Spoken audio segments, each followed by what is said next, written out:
एक night club रे अग्निकांड घटी 29 जनकर मृत्यु होइथिबा बेले 15 रु अधिक जन गुरुतर होई मेडिकल रे भर्ती होइछंती।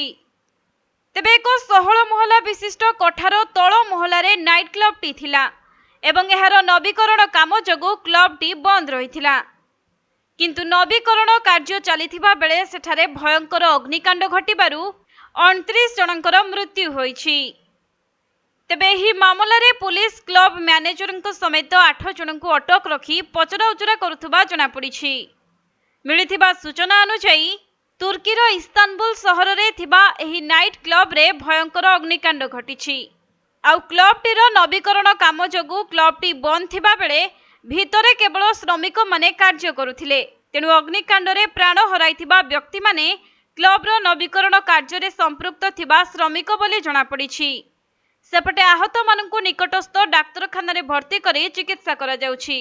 तेबे इस्तानबुल रो एही नाइट क्लब रे अग्निकांड परे प्राथमिक पर्याय रे 15 जनकर मृत्यु होइथिला एवं अग्निशम बाहिनी घटनास्थल रे पहुंची उद्धार कार्य आरंभ करिथिबा बेले धीरे धीरे मृत्यु संख्या 29 को वृद्धि पाइथिबा जଣା पड़िछि।